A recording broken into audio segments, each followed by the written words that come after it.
1 Samuel capítulo 2, do versículo 1 ao versículo 10, diz assim a palavra do nosso Deus: Então orou Ana e disse: O meu coração se regozija no Senhor, a minha força está exaltada no Senhor, a minha boca se ri dos meus inimigos, porquanto me alegro na tua salvação.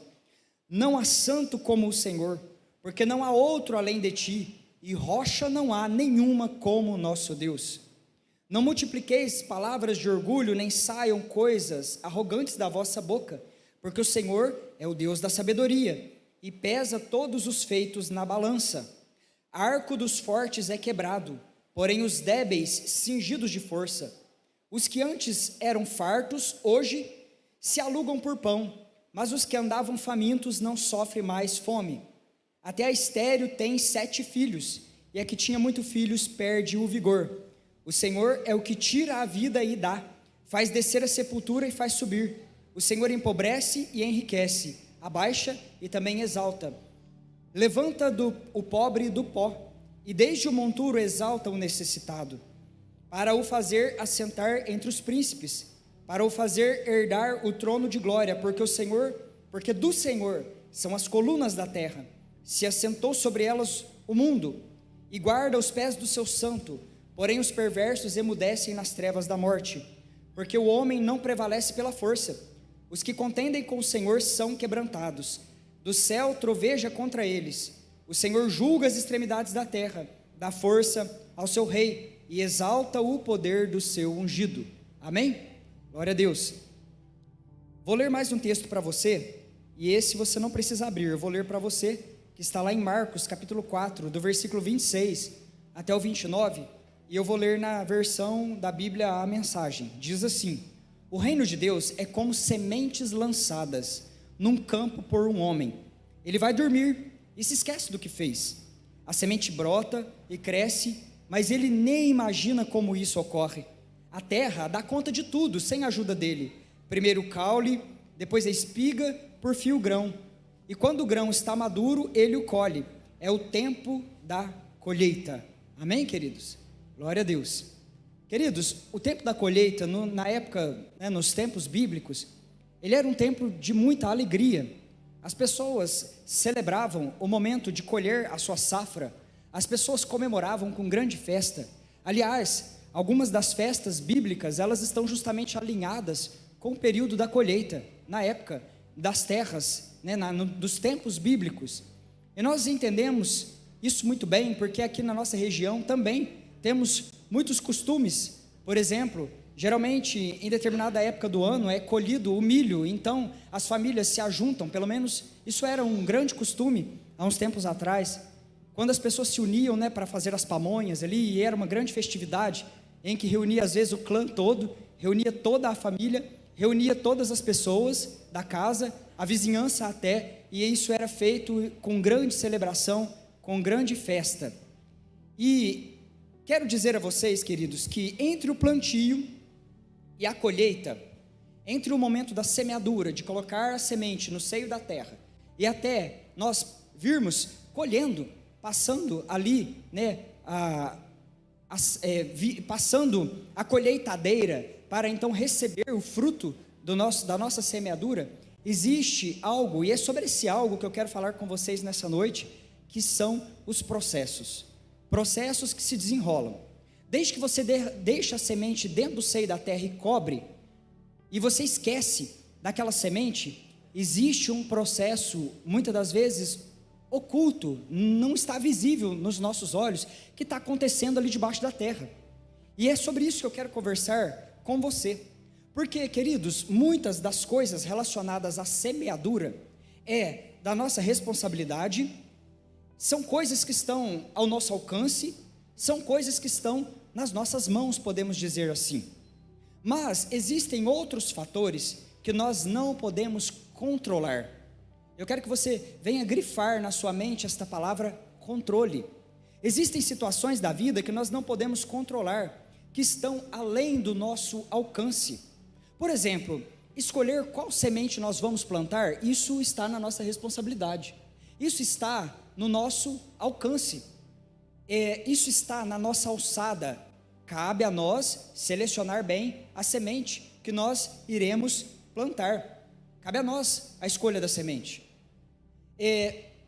Discernir o tempo, as estações, o melhor momento para plantar, o momento para aguardar, para esperar, para se fazer a escolha do plantio, cabe a nós também. Nós precisamos ter esse discernimento espiritual para entender as estações, para entender o tempo de Deus que está passando sobre a nossa vida e qual é o momento determinado para que nós venhamos a lançar as sementes. Proteger a nossa terra das pragas, proteger a nossa terra da erva daninha, isso é nossa responsabilidade, isso está nas nossas mãos, é da nossa alçada, lutar contra todas as pragas que sobrevêm na nossa terra, na nossa possessão ao longo da nossa vida. Mas irmãos, existem coisas que não estão no nosso controle, existem coisas que estão fora do nosso controle. Nós não podemos controlar quando a chuva vem, nós não podemos controlar o momento exato em que a chuva vai cair, o tempo da duração da chuva, a maneira, como isso vai se desenrolar, quando ela vai terminar. Nós não podemos controlar o processo da semente se desenrolando ali debaixo da terra. Tem sementes que elas florescem, elas brotam rapidamente. Então logo você planta, passa alguns dias, algumas horas até, ela já está no seu processo de romper aquela casca e de dar vida, uma nova vida, um caule surge ali, e logo em seguida as flores e os frutos. Mas existem outras sementes que levam tempo, que às vezes você plantou há muito tempo atrás, mas que você precisa estar insistente ali, regando, cuidando, zelando, para que aquilo venha então a crescer e dar fruto. Isso tudo foge do nosso controle e exige de nós atitudes de fé, sabendo que somente Deus tem o controle dos processos da nossa vida, das coisas que estão se desenrolando fora do nosso controle, fora deste nosso controle. E queridos, o momento da dor, o tempo da espera, ele é difícil, é muito doloroso nós esperarmos, é muito doloroso nós passarmos por um período de dor, uma dor real, uma dor que está pulsando dentro de nós, e nós sabermos que existe aquela aflição, que existe aquele problema, que existe aquela questão, que existe algo aos nossos olhos se desenrolando, e quando nós não vemos, isso torna tudo às vezes mais angustiante, porque são processos que estão desenrolando, e nós não estamos enxergando o que está por detrás daquilo, o que está acontecendo, em que estágio dessa semente ela já está, porque somente Deus está ali, regando, controlando isso que está acontecendo no oculto, e nós não compreendemos. Mas embora nós venhamos muitas das vezes a sentir dor, venha a ser difícil, muitas das vezes isso esteja além da nossa compreensão, do nosso controle, foge da nossa controle, da nossa alçada. Isso não significa que Deus, Ele não está agindo nas nossas vidas, porque o Senhor Jesus, Ele trabalha, e muitas das vezes Ele está trabalhando, enquanto nós não estamos enxergando. Na maioria das vezes os processos de Deus estão se desenrolando no oculto, no secreto.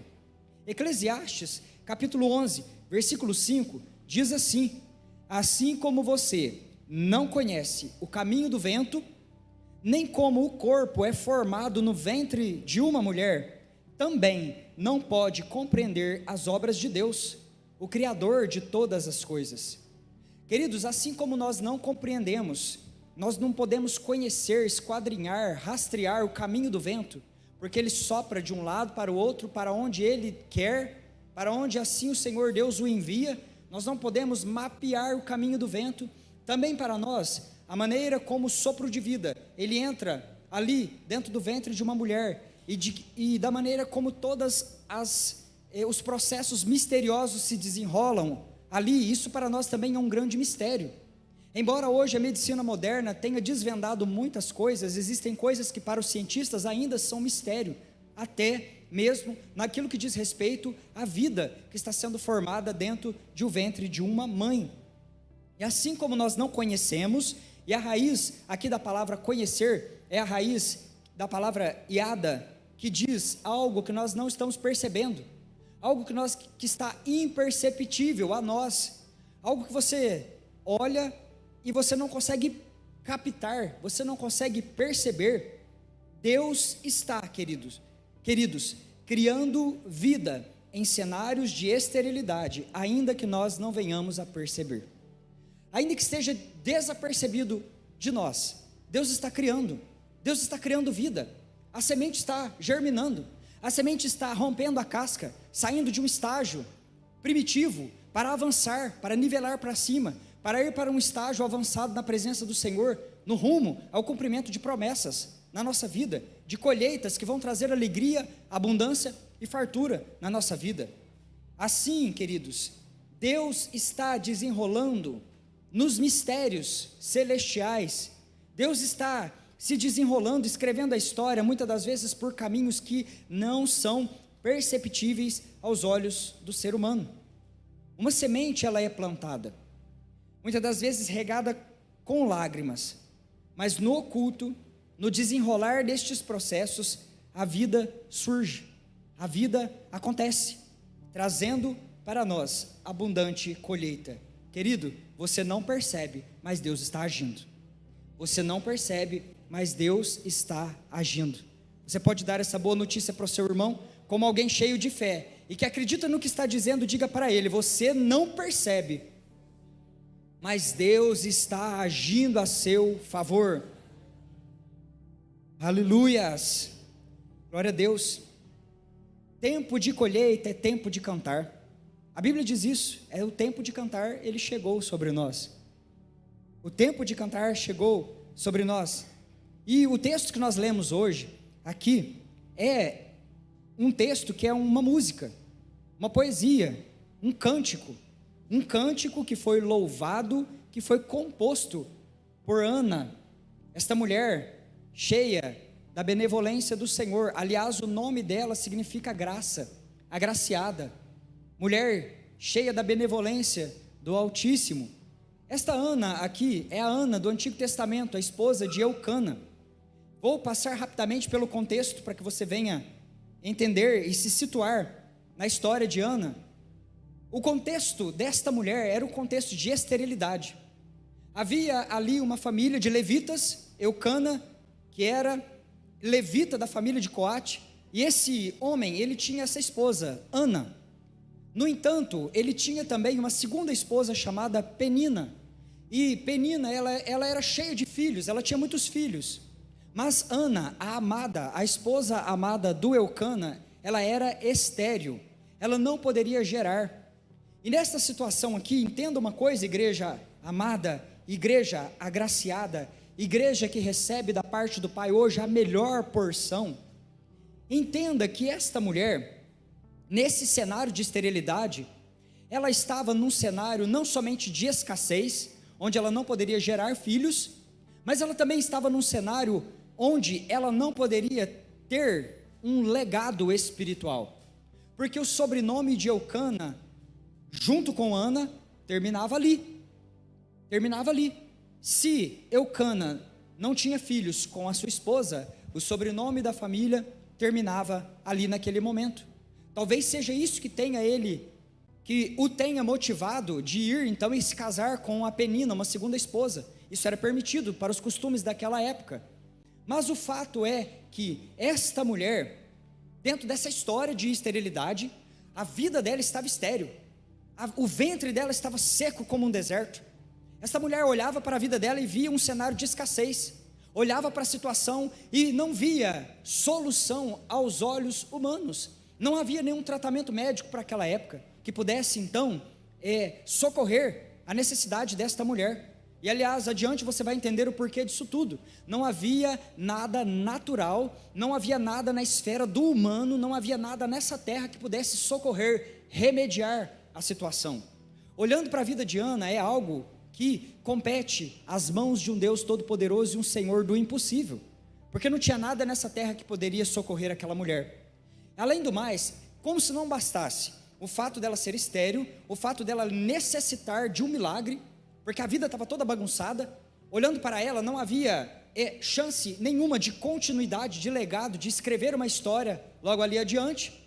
E como se não bastasse essa história de dor, a história de Ana tornou-se alvo de zombaria, de risadinha, de piadinha pela sociedade daquela época, a saber, principalmente a rival Penina, que a Bíblia diz que irritava excessivamente a Ana, irritava excessivamente.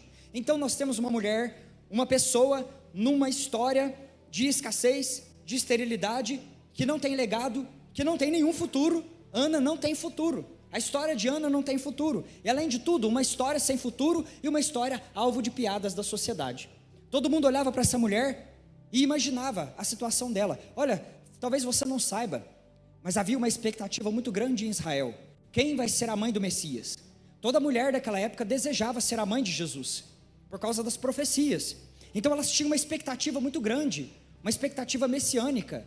Todas elas sonhavam em ser a escolhida, a agraciada, que viria então a gerar Jesus Cristo, o Senhor e o Salvador.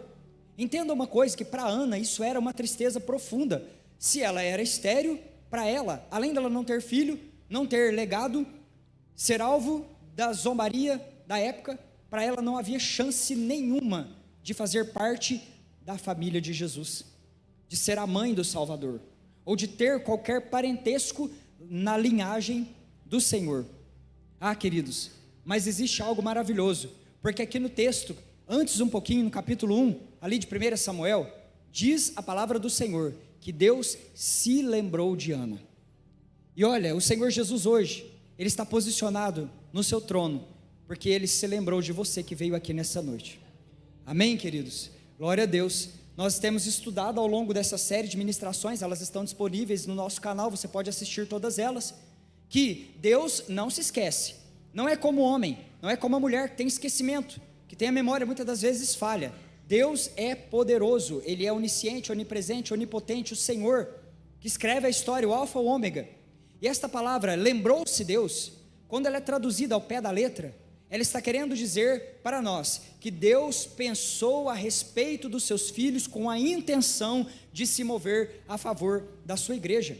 Isso significa, igreja amada do Senhor, que se Deus se lembrou de você nessa noite, Ele está de pé, posicionado, para vir em teu favor, para socorrer a tua vida, para entrar com providência na tua história, na tua família, em o nome do Senhor Jesus.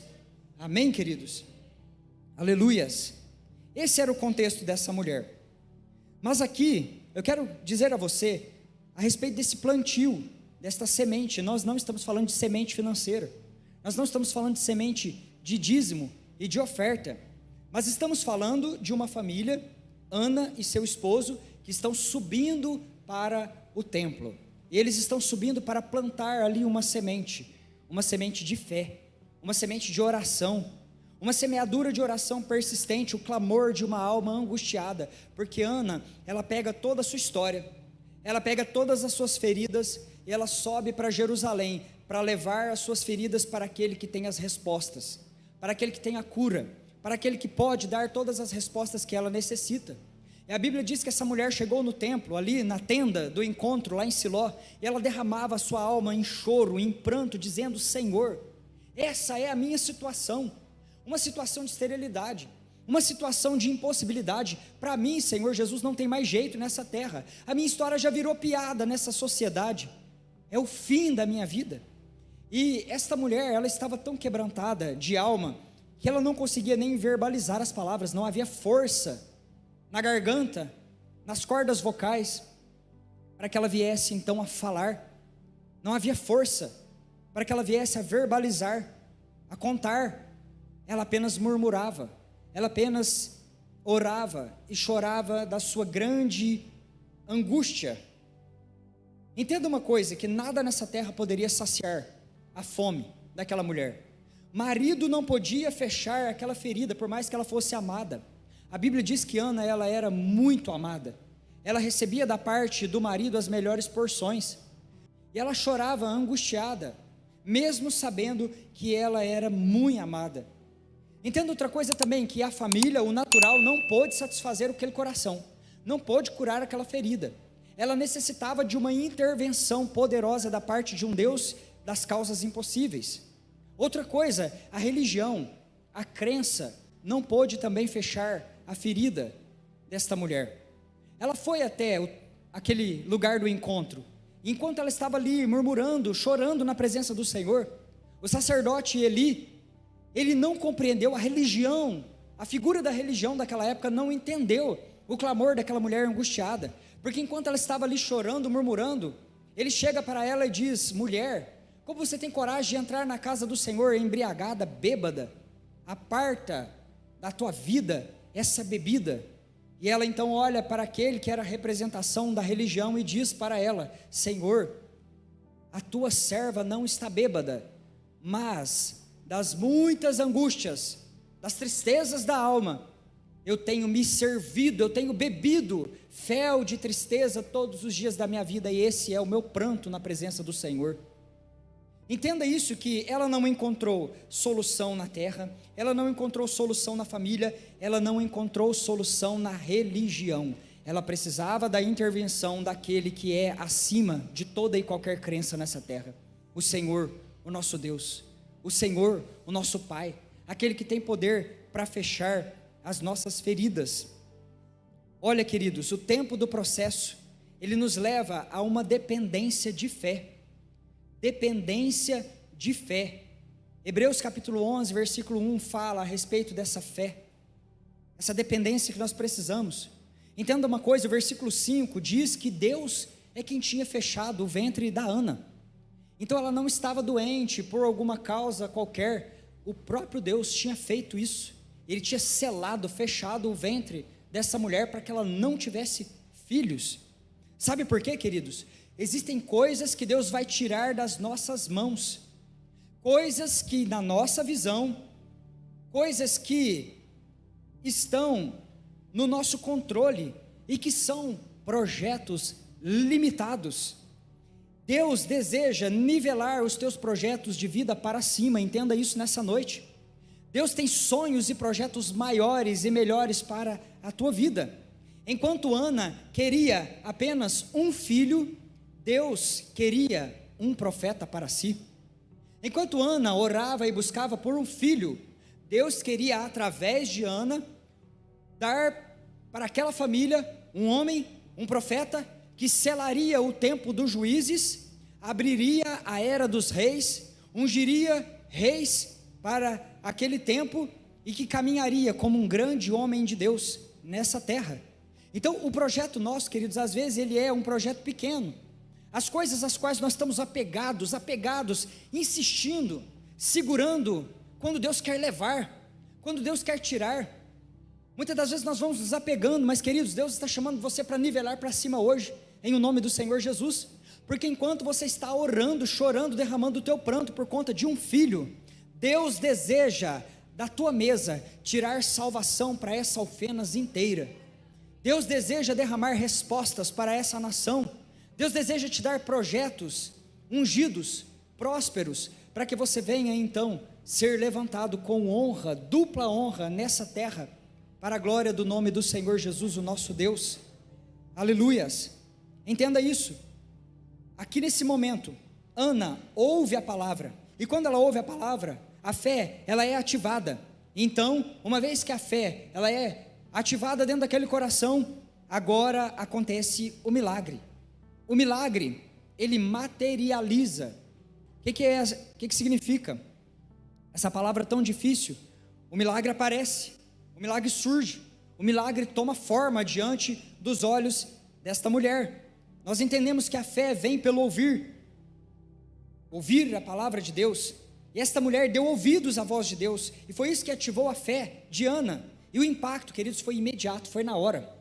Entenda isso, o impacto foi imediato, porque quando ela recebeu a palavra do Senhor, ali, no tabernáculo de Deus, quando essa mulher recebe esta palavra, ela alegrou o seu rosto, e a Bíblia diz que a partir do momento em que a palavra foi liberada da parte de Deus sobre a vida de Ana, essa palavra veio carregada de virtude e de poder para ela receber e realizar tudo aquilo que Deus tinha no coração.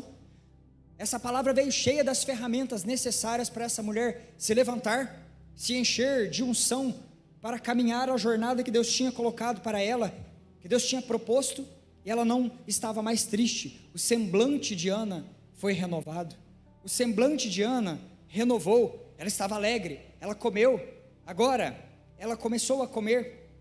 E queridos, eu vejo neste momento algo tão bonito, porque nesse exato momento, a semente, ela estourou a casca no seio da terra. A semente, ela fez força. Quando esta mulher passou para as mãos de Deus o controle da situação, quando essa mulher entregou para Deus, falou: Deus, eu não vou mais chorar sobre essa esterilidade, eu não vou mais chorar sobre essa escassez, eu não vou mais chorar sobre essa zombaria toda, eu não vou mais chorar contra esses inimigos que insistem em se levantar e zombar da minha vida todo dia. Olha, eu boto o pé, eu calço o chinelo de manhã, está lá os pensamentos na minha mente, está lá o sentimento, está lá as vozes falando no meu ouvido, muitas das vezes zombando da minha situação, dizendo que é o fim, dizendo que acabou, dizendo para eu abandonar tudo, para eu agora viver e conformar com essa situação de estéril, de escassa. Queridos, quando essa mulher passou para as mãos do Senhor Jesus o controle da vida, e quando ela foi renovada pela palavra de Deus, esta semente, ela estoura, ela rompe a casca, e lá no oculto, ainda que Ana não tivesse enxergando o todo daquela promessa, queridos, ainda que Ana não estivesse enxergando o fim de todas as coisas, ela já se comportou à altura do milagre, ela já se comportou como se ela já tivesse a bênção na mão, ela já passou a se comportar como se já fosse verdade para ela, porque já era verdade para Deus, e Deus tinha confirmado no coração daquela mulher. Como nós precisamos dessa atitude de fé, e o Senhor Deus nos renova através dessa história, deste exemplo de fé e de coragem, ainda que não fosse visível a árvore e o milagre, e a colheita e os frutos, já era realidade para Deus, e querido, se é realidade para Deus, precisa ser realidade para você. Enxuga o teu pranto hoje, essa é a palavra de Deus para a tua vida. Come pão, bebe água, muito longo é o teu caminho. Deus tem algo grandioso a tratar com você, Filadélfia. Deus tem algo grandioso a tratar com o teu ventre, porque o teu ventre é gerador de profetas para essa nação. Aleluia, glorifique o nome santo do Senhor Jesus. Aleluia. E qual foi o passo seguinte da Ana? Ela foi louvar. A Bíblia diz, no versículo 19, que ela levantou de madrugada, ela não se conteve. Então logo o sol se levantou ali, ela levantou junto, naquela madrugada, e ela subiu com toda a família para adorar ao Senhor. O que os cristãos fazem no dia da adversidade? Eles louvam, eles cantam como Josafá, eles cantam como Josué, eles cantam como Miriam. No dia da luta, os cristãos, eles louvam ao Senhor. Aleluia. Nós precisamos confiar mais, Filadélfia. Nós precisamos abraçar esta fé, porque muitas das vezes nós seremos levados a sepultar projetos. Muitas das vezes seremos levados a sepultar os nossos sonhos, as nossas expectativas. Ana chorou como se ela estivesse enterrando um filho naquele dia, como se ela estivesse ali sepultando o sonho. Mas foi quando essa mulher soltou, quando essa mulher perdeu o controle, quando ela parou de fazer força de braço, quando ela abriu a mão e soltou o projeto, queridos, ela deu espaço para algo profético, e para ver nascer algo grande, o legado para uma família e para as nações, porque agora ela sobe para sua casa, e então Deus, Ele entrega para aquela família o profeta Samuel. Ana engravidou, Ana deu à luz ao profeta, e quando o menino nasceu, Ana, ela o leva para a casa do Senhor, e ela louva, e ela começa a adorar, e ela começa a adorar, e ela está adorando, ela está louvando não a bênção, ela está agradecendo não o dom, mas ela está louvando o doador, ela está louvando aquele que é o abençoador. Sabe por quê, queridos? As bênçãos, elas serão muitas na sua vida. Diga amém, em nome de Jesus.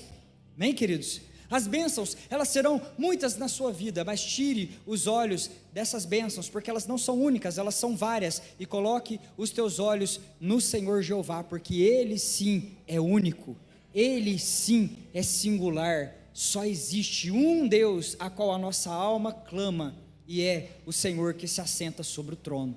Aleluias. Não há santo como o Senhor. É isso que ela está dizendo no seu cântico. O cântico de Ana exalta a santidade de Deus, o seu poder onipotente, a sua sabedoria insondável, a sua justiça infalível. No versículo 10, agora ela está cheia da unção, e na posse do milagre, junto com Samuel, ela começa a profetizar. Esse cântico de Ana, ele é uma profecia, e ela começa a dizer: a minha inimiga verá isso, e cobri-la-á a confusão. E nós, às vezes, temos, nosso coração, ele é muito falho, e nós às vezes olhamos para isso aqui, e a nossa tendência é achar que ela está falando da Penina, que ela está falando da rival. A Ana dizendo: é isso aí mesmo, fez comigo, agora paga, fez comigo, olha o que o meu pai é capaz de fazer contigo, ele vai te envergonhar, Penina. Mas não, sabe por quê? O coração de Ana aqui não está tomado por vingança. Ana liberou o perdão, Ana soltou, Ana deixou ir, mas ela está cheia do Espírito Santo, ela está profetizando que a inimiga será coberta de confusão. Será coberta de confusão. Não era isso que Ana estava falando, não era isso, não estava se tratando da Penina. Sabe por quê, queridos? Ana, ela soltou, Ana, ela perdoou. Existe a tradição judaica, ela relata, e é claro que isso é a tradição judaica, que para cada um filho que a Ana gerava, Penina sepultava 2, assim os judeus escrevem na sua tradição. Mas o fato, queridos, é, que eu quero dizer a você nesta noite, igreja do Senhor, se você insiste em levar os seus inimigos no seu ombro, eles serão o seu fardo e a razão da sua ruína por toda a sua vida. Você precisa nesta noite liberar, você precisa soltar esse fardo. Quantos estão aqui cansados, fatigados, sobrecarregados, porque tem carregado nos seus ombros o abusador, tem carregado nos seus ombros os traumas, tem carregado nos seus ombros aquelas pessoas que te feriu, que te machucou? Nessa noite, em o nome do Senhor Jesus, solta, libera, perdoa, joga isso fora, queridos, em o nome do Senhor Jesus, porque você foi feito para algo extraordinário. Foi assim com Ana, quando ela passou pelo processo. O posicionamento de fé desta mulher gerou um impacto na mesa da família, mas também na mesa de toda a nação. Sabe por quê? Essa profecia aqui, a minha inimiga será coberta de confusão, está dizendo: a minha inimiga, a nação filisteia, será coberta de confusão. E se você apurar os teus ouvidos para ouvir, e os seus olhos para ver, você começa a perceber que a nação dos filisteus, ela foi castigada pelos reis que Samuel ungiu, pelos reis que Samuel orientou, debaixo da profecia, debaixo da palavra do Senhor. Então quando Ana está dizendo aqui, os meus inimigos, a minha inimiga, ela vai ser coberta de confusão, ela estava falando de algo maior, ela estava falando do plano do Altíssimo, ela estava falando do plano do soberano, que da mesa dela sairia força, honra, poder, virtude, para quebrar cadeias, lançar por terra o inimigo, colocar em fuga os exércitos do inimigo do povo de Deus. Amém? Não foi isso que aconteceu? Porque tem uma passagem lá na frente, já na gestão do Samuel, que Deus ele enviou trovoadas, confundiu os filisteus, e eles foram então confundidos, fugiram, foram desbaratados, perderam a batalha. O povo de Deus descansou sobre o conselho daquele que saiu do ventre e das lágrimas de uma mulher posicionada. Aleluias! Ah, queridos, Ana foi constrangida. Ana chegou diante do trono de Deus e ela enxergou além. Por quê? Na profecia, no versículo 10, ela fala a respeito do ungido que seria entronizado, e ela está falando aqui de Davi, que se fortaleceria, seria exaltado, e de Jesus, que nasceria dessa linhagem, olha que contradição, porque aqui ela está falando, Deus é aquele que abate o soberbo, Deus é aquele que joga por terra aquele que acha que é e que entende, mas é aquele que faz dos tolos, daqueles que têm pouca sabedoria, os entendidos dessa terra. Deus é aquele que abate, que joga por terra aqueles que se acham exaltados demais, mas é aquele que levanta aqueles que são com o seu coração, que estão com o seu coração constrangido na presença do Senhor. Aleluias! Queridos, essa é a verdade de Deus para as nossas vidas. O Senhor está aqui, Ele veio curar ventres, Ele veio curar corações, Ele veio levantar pessoas abatidas, pessoas entristecidas, pessoas que estão muitas das vezes com seu sonho, enterrando o seu sonho com lágrima. A palavra de Deus hoje ela vem a teu encontro, abra a mão, solta, deixa, para de querer ter o controle dessa situação, coloca esse sonho na presença do Senhor como uma semente, e você verá o que Deus pode fazer, ainda que você não esteja compreendendo, ainda que você não esteja enxergando a solução, você olha e você fala, meu Deus, o que vem a ser o fim disso tudo, saiba que nesse oculto, que nesse processo que está se desenrolando debaixo da terra, não visível aos teus olhos, Deus está trabalhando, Deus está escrevendo uma poderosa história, e essa história diz respeito à tua vida, amém, queridos? Aleluia. Pastora Débora disse aqui um dia, se Ana não chora, Samuel não nasce, se Ana não persevera no processo, não há profeta na nação, não há profeta para orientar, Davi não é ungido e o inimigo não é derrotado. Querido, eu quero em nome do Senhor Jesus nesta noite profetizar, que as tuas feridas gerarão o próximo ministério desta geração, e essa semente, queridos, está escondida no Cristo, rega nesta noite com as tuas lágrimas, porque certamente você voltará celebrando, você voltará louvando, você voltará com certeza colhendo os frutos dessa abundante colheita. Glorifique o nome do Senhor Jesus, porque a bênção de Deus na tua mesa, não diz respeito somente à tua mesa, mas diz respeito também a uma bênção tão grande, extraordinária, que diz respeito à mesa de outras famílias dessa cidade de Alfenas, amém, queridos? Em nome do Senhor Jesus, entenda isso, das tuas feridas, Deus vai tirar a água, das tuas feridas, Deus vai verter rios de cura para outras pessoas, Deus vai tocar. Então nesta noite, em nome do Senhor Jesus, nivela para cima, nesta noite em nome do Senhor Jesus, lança as tuas expectativas naquele que é o teu Pai, porque Deus ele está nessa noite aqui, e o Senhor Jesus está aqui como Eucana, e Ele veio trazer para você porções excelentes, porções exaltadas, porções de graça e de benevolência.